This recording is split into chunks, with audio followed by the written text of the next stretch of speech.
ጨለማውን አስወግዶ ብርሃን የገለጠው ሰውን ለ5500 ዘመን ከነበረበት የኃጢአት ባርነት ያወጣው እንዲሁም በመስቀል ላይ ተሰቅሎ ሰላምና ነፃነትን ያወጀልን የዓለም መድኃኒት ጌታችን መድኃኒታችን ኢየሱስ ክርስቶስ እንዳስተማረን ስለምንም ነገር መጨነቅ የለብንም። ስለዚህ እላችኋለሁ ለነፍሳችሁ በምትበሉትና በምትጠጡት ለሥጋችሁም በምትለብሱት አትጨነቁ። ነፍስ ከምግብ አትበልጥምን? ሥጋስ ከልብስ አይበልጥምን? የማይዘሩና የማያጭዱ በጎተራም የማይሰበስቡ የሰማይ ወፎችን ተመልከቱ። ሰማያዊ አባታችሁም ይመግባቸዋል። እናንተም ከእነርሱ እጅግ ትበልጡ የለምን? ከእናንተ ተጨንቆ በቁመቱ ላይ አንድ ክንድ መጨመር የሚችል ማን ነው? ስለ ልብስ ለምን ትጨነቃላችሁ? የምድረ በዳ አበቦች እንዴት እንደሚያድጉ እዩ። አይደክሙም፣ አይፈትሉም። ነገር ግን እላችኋለሁ ሰሎሞንስ እንኳን በዚያ ሁሉ ክብሩ ከእነዚህ እንደ አንዱ አልለበሰም።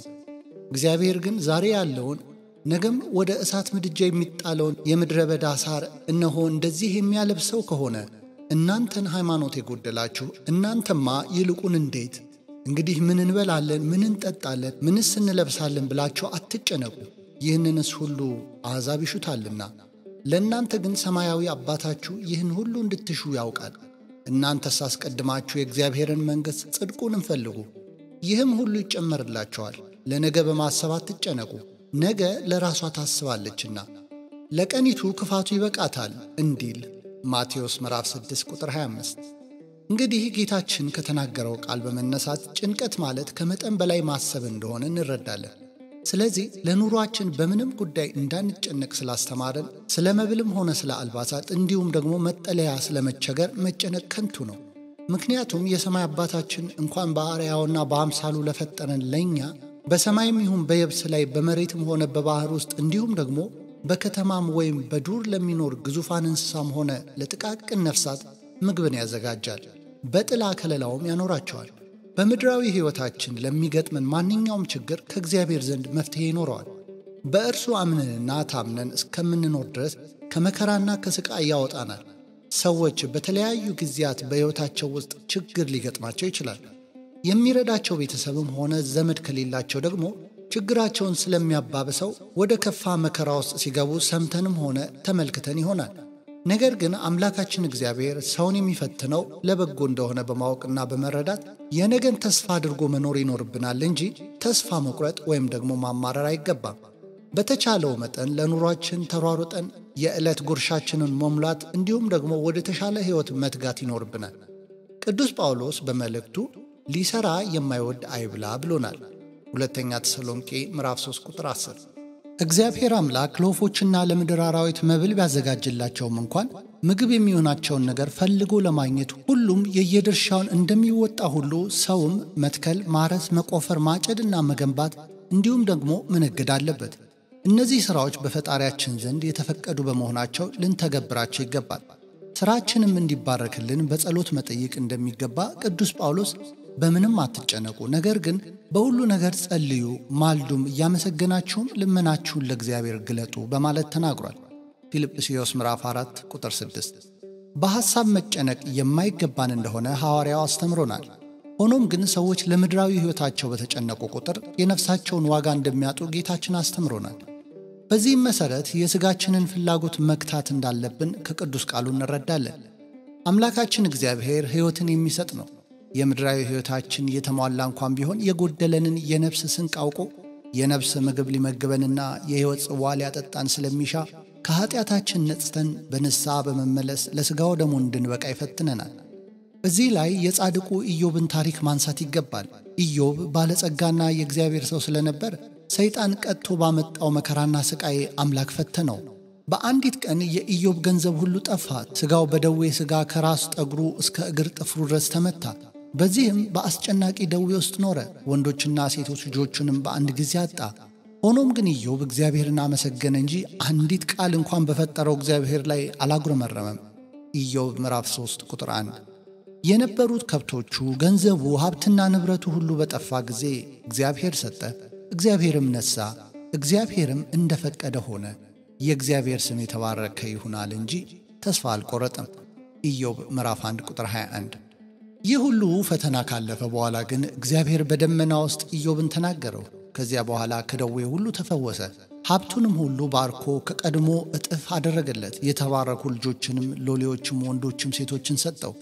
ከደዌ ከተፈወሰ በኋላም በሰላምና በፍቅር ከቤተሰቦቹ ጋር ለ148 ዓመት በበጎ ሽምግልና ኖሮ እግዚአብሔርን አገልግሎ በሰላም አረፈ፣ መንግሥተ ሰማያትንም ወረሰ። ስንክሳር ዘወርኀ ግንቦት 2። ከጻድቁ ኢዮብ በትዕግሥትና በሃይማኖት ጽናት መከራና ችግርን ማለፍ እንደምንችል እንማራለን። አሁን ያለንበት ጊዜ እጅግ አስከፊ በመሆኑ ከፊታችን የተጋረጠብን ሀገራዊ ችግርን ለማለፍ ልንጸልይ ይገባል። አልባሌ በሆነ ሰበብ ተራ ወሬና አሉባልታ እርስ በርስ እንድንጨካከንና እንድንጣላ እንዲሁም ደግሞ እንድንገዳደል የሚያደርገንን ነገር በራሳችን ፍቃድ ለሥጋ ፍላጎታችን መገዛታችን ነው። በጥቅምና በገንዘብ ፍቅር ተነድፈን በባልንጀሮቻችን ላይ እንድንጨክንና ክፋትንም እንድናደርግ ያደረገን ነገር ቢኖር ሥጋዊ ምኞታችንን ለማሳካት ያለን ብርቱ ስሜት እንደሆነ በግልጽ የተመለከትነው ነው። ኢትዮጵያውያን በዚህ ጊዜ በዘር በባህልና በሃይማኖት የተከፋፈልንበት ምክንያት እንዲሁም ደግሞ ለዕለት እንጀራችን የሚሆኑን የምግበ ሥጋ አቅርቦቶች ዋጋ መናር ምን አይነት አስከፊ ጊዜ ላይ ደረስን እስክንል ያደረሰንና ለጭንቀት የዳረገን እርስ በርሳችን በመጨካከናችን ነው። በንግድ ሀብት ለማካበትም ሆነ በምድራዊ ሕይወት ለመክበር ሌት ከቀን የሚዳክሩ አንዳንድ እንስሳዊ ባህሪ የተላበሱ ግለሰቦች ደግሞ ለግል ጥቅማቸው ሰዎችን እስከ መግደል ይደርሳሉ። ወጥቶ መግባት እንኳን አስቸጋሪ የሆነበት ጊዜ ላይ የደረስን በራሳችን ክፋትና ኃጢአት በመሆኑ እንዲህ ለመከራና ስቃይ ስንዳረግ መልሰን አምላክን ማማረር ምን ይባላል? መለስ ብለን ራሳችንን መርምረንና ከስህተት ጎዳና ተመልሰን ንስሐ ካልገባን መጨረሻችን የሚሆነው እንደ ምዕራባውያኑ ሰይጣንን በግልጽ ማምለክ ነው። እንዲሁም አሁን አንዳንድ የመገናኛ ብዙሃናት ላይ ሰዎች በተለይም ወጣቶች የአውሬው አምላኪዎች ወይም ደግሞ ተከታዮች እንደሆኑ በአንደበታቸው እየተናገሩ ይገኛሉ።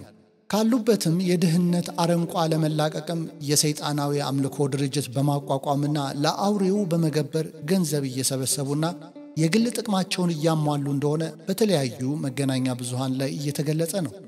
ስለዚህም ይህንን መሰል ወሬዎች በምንሰማበት ጊዜ ስለ እምነታችንና ሃይማኖታችን እንዲሁም መንፈሳዊ ሕይወታችን መቃኘትና ስህተታችንን ወይም ጥፋታችንን በማወቅ ለኃጢአታችን ስርየትን እናገኝ ዘንድ አምላካችንን መለመን እንጂ ችግርና መከራ በገጠመን ቁጥር ፈጣሪን ከመጠን ባለፈ ጭንቀት ማማረር ለባሰ ጥፋትና ቅጣት ይዳርገናል።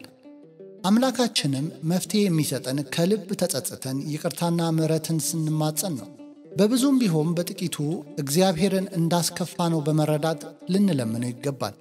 እርሱ እኛን የሚፈትነን እንድንመለስ በመሆኑ በዚህ በጭንቅ ጊዜ ወደ ፈጣሪያችን አብዝተን ልንለምንና ምሕረትን ልንጠይቅ ይገባናል።